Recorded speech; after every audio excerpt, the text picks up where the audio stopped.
Well, hello and welcome back to Soul Search Sunday with Johnny Tiger on March 10th, 2024. Before we start, let me tell you guys that of an upcoming event. It's a bit of a short notice, but this Wednesday, which is March 13th, um, I'll be showing some of my poetry and some of my artwork at the Twisted Poets poetry reading event at the Britannia Library here in Vancouver. The event will run from 6 p.m. to 7:50 p.m. So for those of you who catch this in time and are local, and if you have always wanted to meet Johnny Tiger or maybe get your hand on a couple of pieces of Tiger Tactile artwork in person, this is a good chance. Just show up. There's no registration required. Just show up on Wednesday, March 13th, between 6 and 7:50 p.m. at the Britannia Library in Vancouver. It is on Napier Street. I believe the address is 1661 Napier Street, just off of Commercial. So hopefully we'll see some of you there.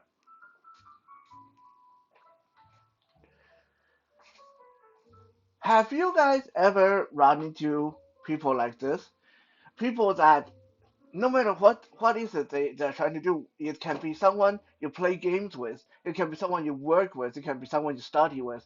But these people, no matter what they need to do, they always ask for help. It's like if they need to uh, figure out a Word document, they ask for help. If they need to figure out where to buy something, they ask for help. And these are the people that you get so frustrated with them that you eventually tell them, go Google it. Yeah, and then you feel a bit like an ass saying that, and you feel guilty saying that. But these people are just so aggravating because it's like they can't do anything for themselves. Yeah, people like that are very annoying, and a lot of us hate them and just get so aggravated by them. And then there's another, a totally opposite kind of people.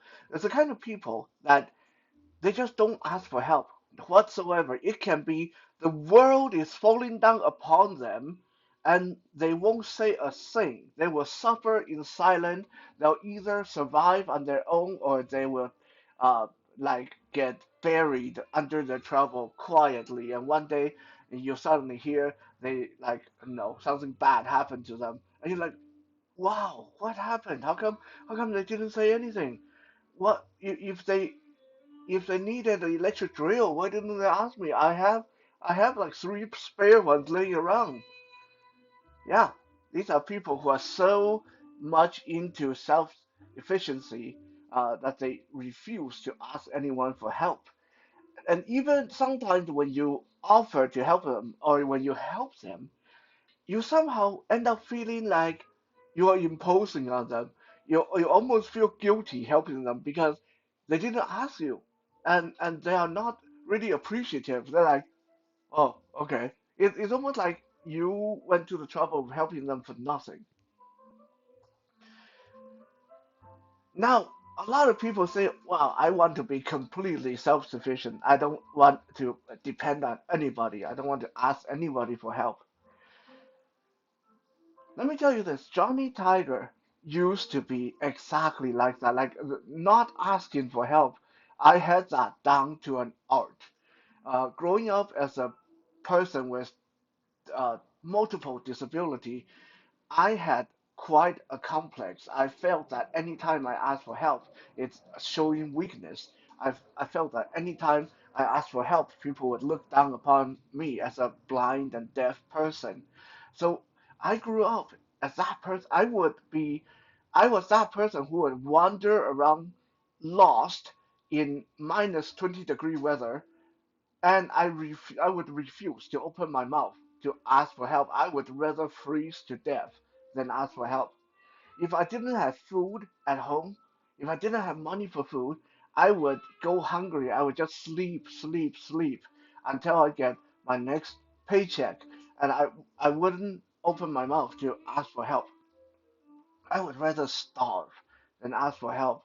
Right? If I borrow money from loan sharks and the loan sharks and the enforcers knocking down my door with machetes and baseball bat in their hand wanting the money back, I would rather go out fighting and let them kill me than ask for help. Okay, that never happened, but I'm just trying to uh, make you guys understand how extreme I was.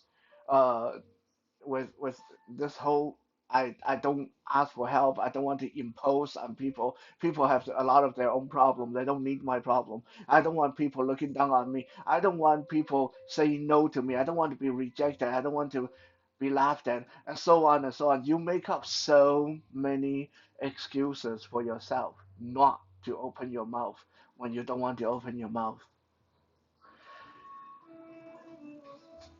And slowly, as I got older and hopefully a little bit wiser, I came to realize that you have to ask for help. Not because that if you don't get anywhere. I mean, that can be some people's choice. Okay, if I can't do it, I won't. I just won't do it. No, that might be some people's choice. But if you don't ask for help, if people don't ask for help, they're setting themselves up for a life of isolation because nobody likes someone who's 100% self-sufficient. Nobody likes someone who's 100% autonomous. Nobody like a person who doesn't need anybody else. So today I'm going to run you guys through with the art of asking for help because there's a fine balance, right? You don't want to become that guy who asks too much and then people end up thinking you are some kind of a loser or a leech. But you don't want to not ask either. You don't want to be too self-sufficient. You don't want to be too independent because people hate that too. So there's a fine balance, and there's definitely an art to that. So we are going to look at that. But before we do, I want to first talk about the three reasons why asking for help is a good thing. And this is not even including the obvious, you ask for help, you get things done. Okay, that's the obvious, but no, I'm talking about a bigger picture. Why is it that it's good for your relationship to ask for help?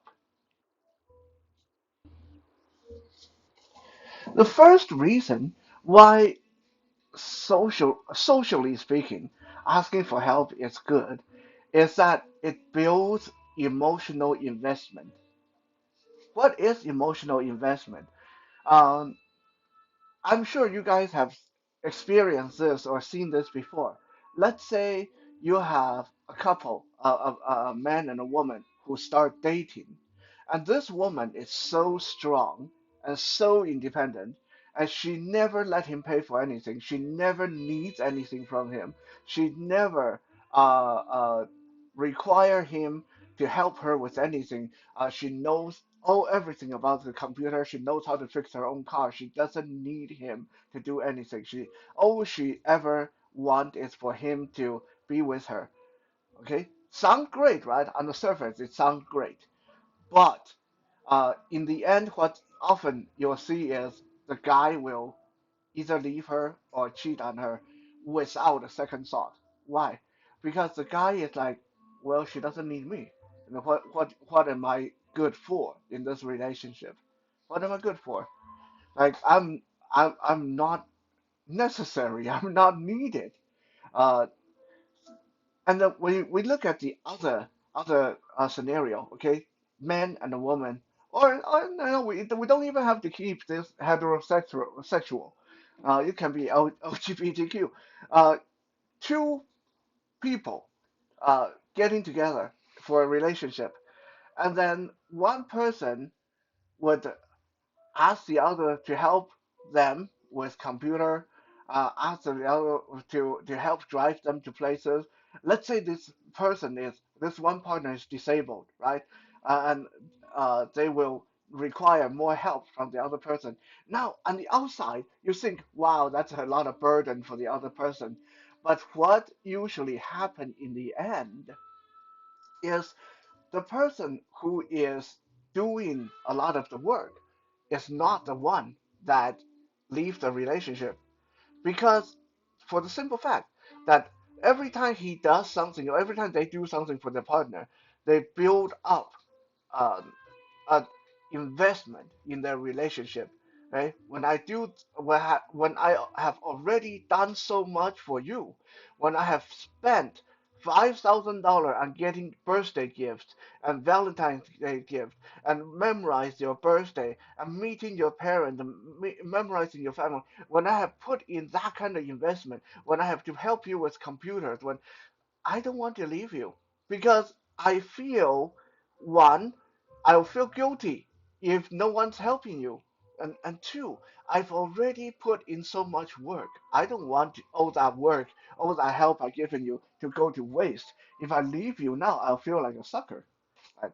So when you ask for help, you are adding to that bonding process. It's like adding glue to your relationship.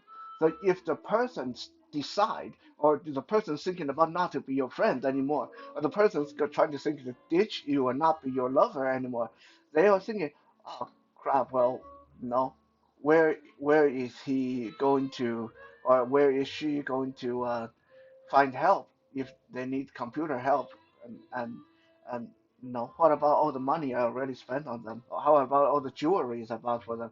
So there's a bit of a materialistic thing that build up in the psyche that stop you from making that rash decision. I'm going to leave this relationship. She doesn't need me anyway, right? It's a very intricate little psychologically, sociologically phenomenon that a lot of people don't realize is going on is whenever you ask your partner to help you with something, it's built up as kind of an investment they would put into this relationship. Okay, obviously you don't want to overplay this because if the investment becoming too great, if it become too much of a pressure on them, they're going to ditch you anyway.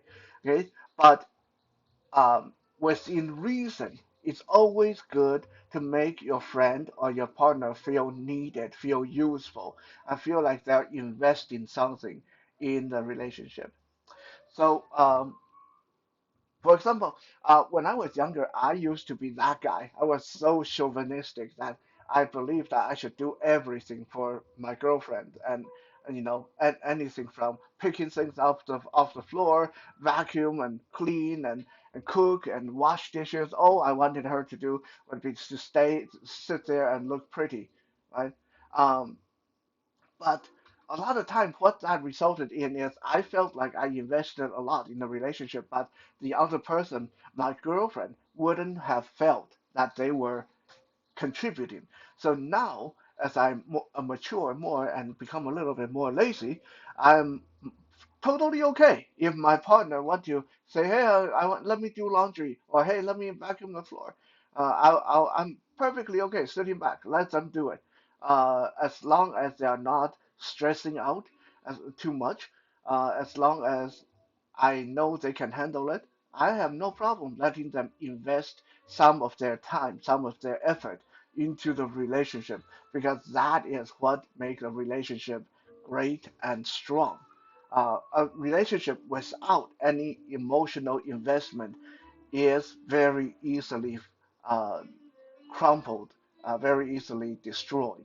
So asking for help, build that, uh, almost like building a portfolio in investment. Let your partner, let your friend build their portfolio. Let them build up that emotional investment. It's a really good thing in a social setting.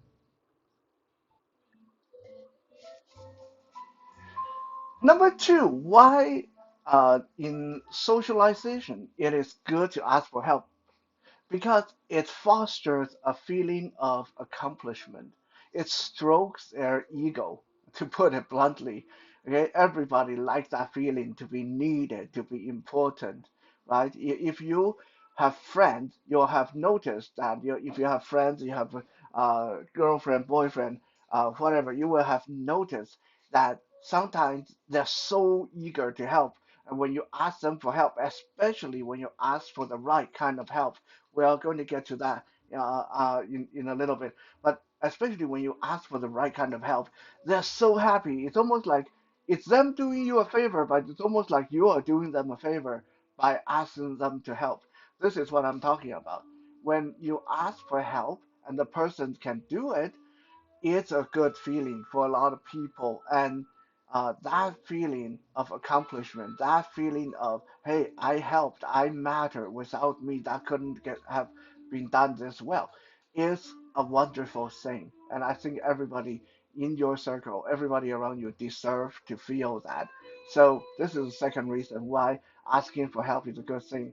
Uh, it fosters a sense of accomplishment and well-being in the people that you ask.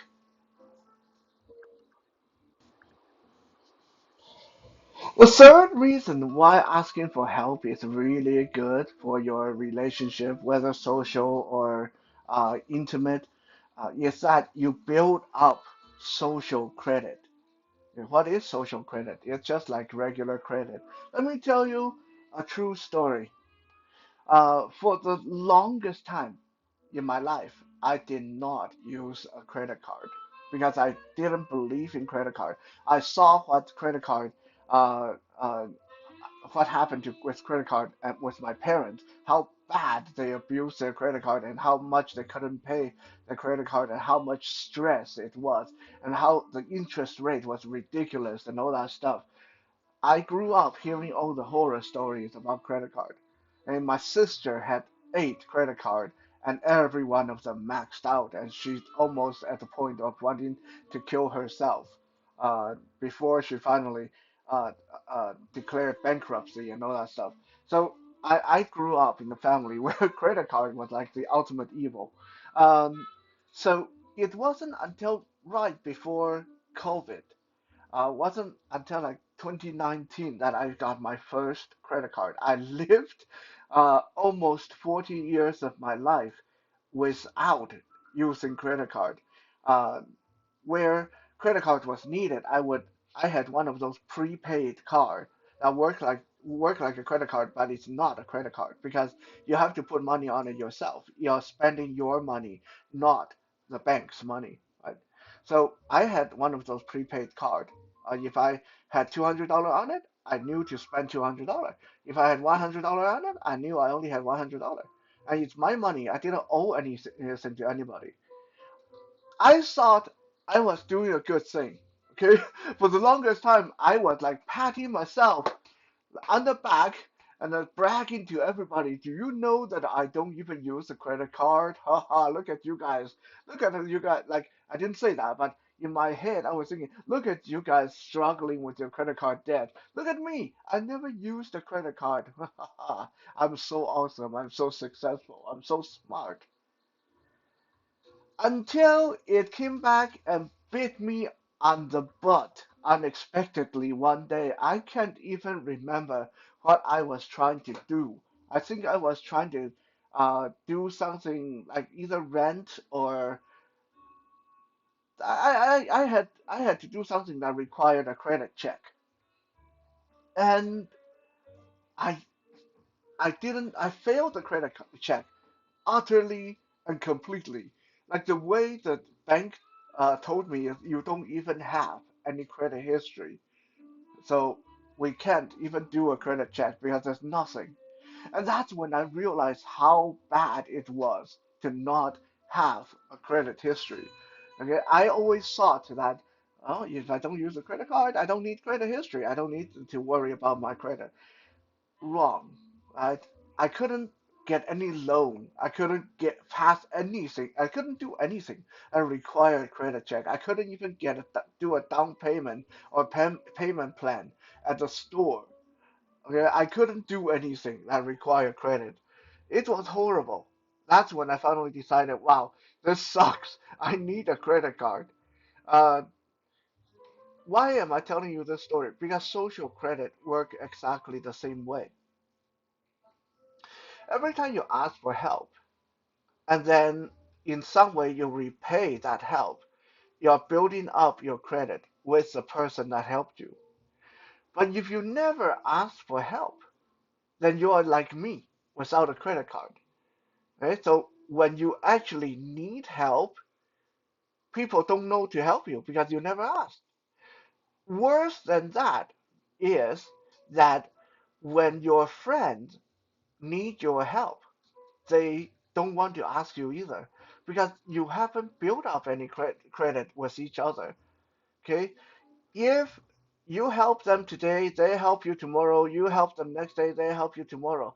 There's a credit balancing between the two of you. So when you need help, you know you can go to this person. When that person needs help, they know they can come to you because there is an open line of communication between you two already. There's an open line of credit, like a credit card transaction. You pay, you spend, you pay, you spend.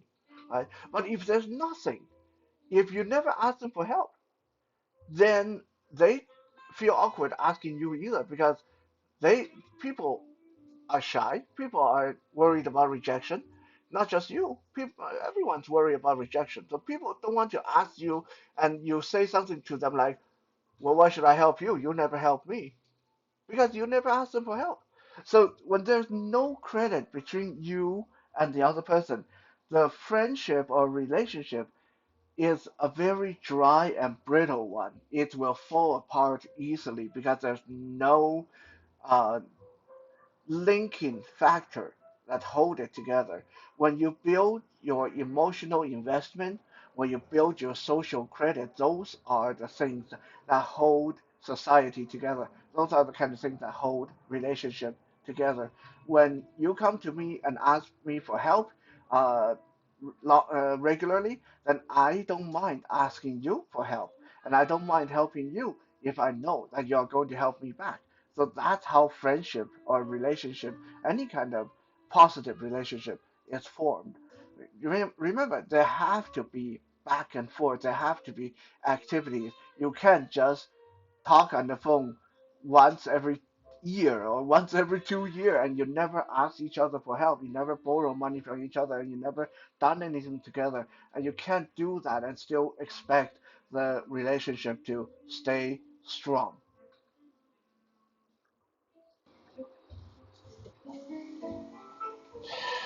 Okay, so now that we established that it is really good for your relationship to ask for help, it is very important for your ability to socialize, for you to ask help.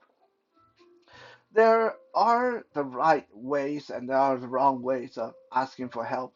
Like we mentioned in the very beginning, if you do this wrong, you'll become that annoying guy who asks for help too much, become a leech, a loser, you know. But if you do it right, then I think that you'll find that your relationship will become a lot stronger with people that you ask help from and people that you help. So here are the three things that you got to keep in mind. Uh, they are very simple.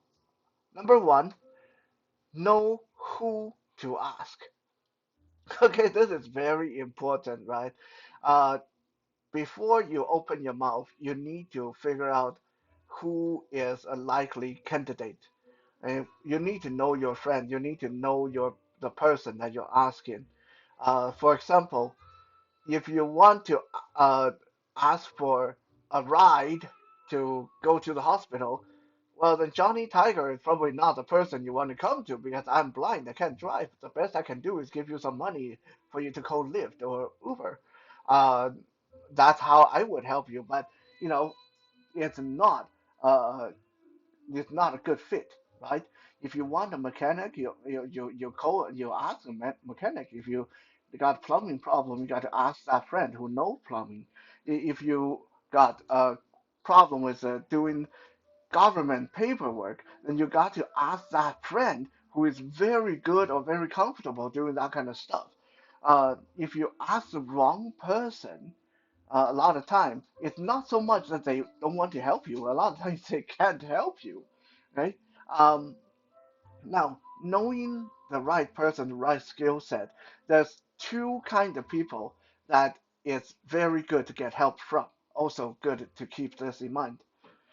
Number one, you want to ask people who are saints.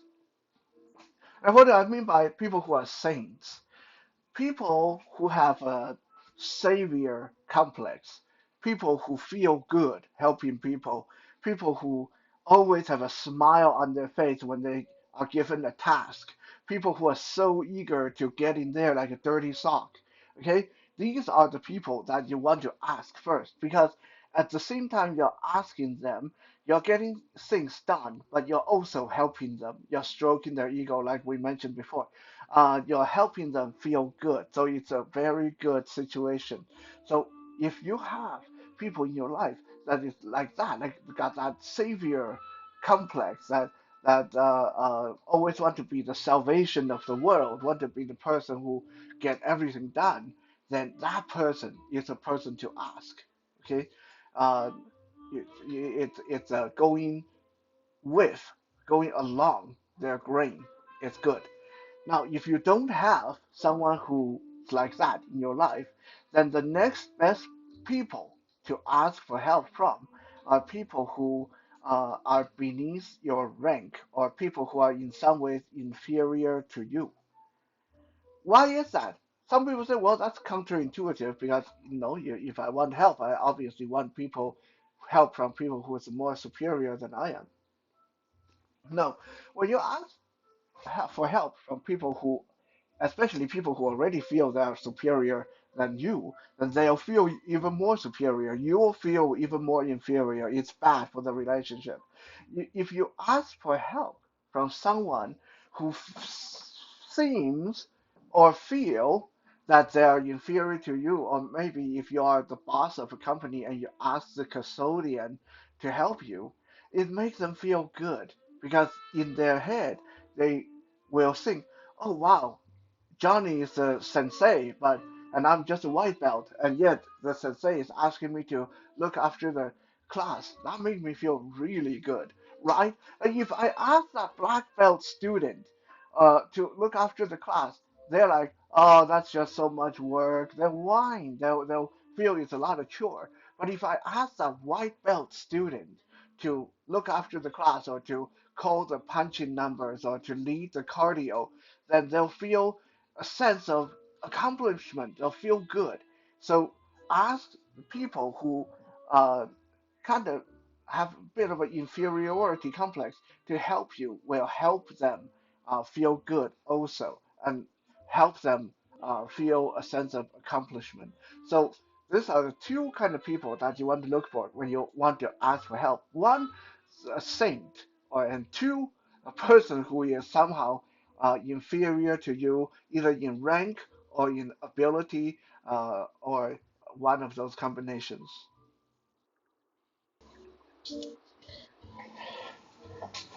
Number two, after knowing who to ask, you also need to ask for the right kind of help. And this is related to the previous one, so we don't need to linger too long on this, but this is also very important.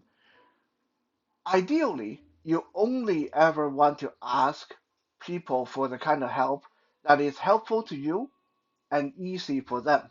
Okay, keep that in mind. If you ask me for help and something that I can do easily, it will make me feel good to help you. It will make you feel good to have been helped. It's a good situation both way around. And next time you ask for help, I'll remember the good feeling. I'll help you again. If you ask me for help and it's something so freaking tedious that I have to sell my house or go a couple meals without food or stay on the phone with the government for 8 hours, then it's not a good situation. You'll get help, but I will feel in the end that I got shortchanged. Now, it's not a good feeling. So when you ask for help, try to think, is this the right help to ask from this person? Is this something this person can do very easily? For example, when I need a ride, I always ask a certain few friends because I know they love driving, and to them, having a detour is not a problem. To come pick me up, to them, driving for 2 hours is not a problem. They love that. Okay, I'm not going to go ask someone who's going to whinge out about parking, who's going to whinge out a road rage about traffic and stuff like that. I'm not going to ask him to drive me because I know how unpleasant that's going to be for him and for me. And I don't want that to sour the friendship. So know who to ask and also know the kind of what is the right help to ask. You don't want to ask a poor person or a person with low income for money. Okay, you don't want to ask a blind person to drive you. Okay, ask for something that is easy for them to help you with, and the result will be a lot better. I'll even give you guys a very real example, right? I have two friends. Okay, we'll just call them Mike and George, right? For expedience sake. George asked me a lot of time, quite often, to help him out with government paperwork, browsing government website, and looking through documents and stuff like that. Very, very tedious things that take a lot of hours. And Mike, on the other hand, asked me to help out with looking through uh, product infos and which action figure is good to buy, which action figure is trendy, and which one is a good deal. Also very, very tedious, take a lot of hours of work. Like both of these things are very tedious. But when I help Mike, I feel good. When I feel George, I'm like, oh no, not you again. I really don't want to do this. Why? Because I like action figures. I like shopping online. So for me to look through those deals, even though it is still very tedious, I don't mind. It's a lot of fun. I enjoy the process, even though it's tedious. But looking through government website, it's like it's hard to navigate, hard to understand, and I'm not getting any fun out of it at all. So some people will say, well, yeah, but the government stuff is way more important. Not to me. It's important to George, but not important to me. It doesn't do me any kind of good to spend hours looking through that stuff. So this is a very real example. Both friends asked me to do something very tedious. Both friends asked me to do something that take a massive amount of time, but one will be a lot more enjoyable. One give me a much better feeling than the other one, which means when Mike come to me for help, I'm much more likely to put him as priority because I know helping Mike is more fun than helping George. Number three, and this one is probably the most important out of the three. You need to remember to reciprocate. Okay? Remember gratitude, remember appreciation, and above all, remember to reciprocate. No one likes to feel like a sucker. No one likes to feel like they're being taken advantage of. So even though sometimes the person helping you may seem like they already have everything. Okay, let's say you have a millionaire friend. This friend got 100 houses, 100 cars, all the money they could want, all the whatever. Like they don't need anything, and you feel that well, there's no way for me to reciprocate. They don't need anything, but I need their help. I need them to help me buy my house. I need them to help me with this. But there's nothing for me to reciprocate. No, don't trick yourself into thinking like that because that's a great way to lose a friend very, very quickly. Uh, it doesn't matter what they need or don't need. Reciprocate. As long as you make the gesture, most people will feel good because they'll know that you did your best, you make an effort. Let me give you guys another true example from my own life. I have in one period of time took on a student, and he wanted to train in self-defense, but he had no money to pay me. And that's okay. I didn't expect him to pay me either. We were very good friends, so I was okay doing it for free. But um, he started bringing me a frozen pizza every lesson. He said, "Well, if I can't pay you, I can't afford to pay you, I can at least make sure you don't have to cook dinner." Now these were not good pizza. He brought like the cheapest $3 pizza he could get from the supermarket. But you know what? Even though I felt the pizzas were lousy, uh, in my heart, it always made me feel that warm, fuzzy feeling. And I didn't mind if I had to work long hours after work to teach him, to train him. I didn't mind having to work extra hours. I didn't mind all that because I knew that bringing that pizza, even though it wasn't a good pizza, was his gesture of reciprocation.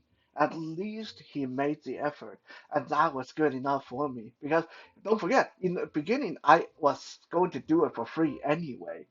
Okay, but if I did it for free and he didn't even show that he appreciated, even he didn't even reciprocate, then probably after about a year, I would say, hey, man, I am sorry, I can't do this anymore. I got to work long hours and I have to cook afterward and deal with things at home. I can't do this anymore.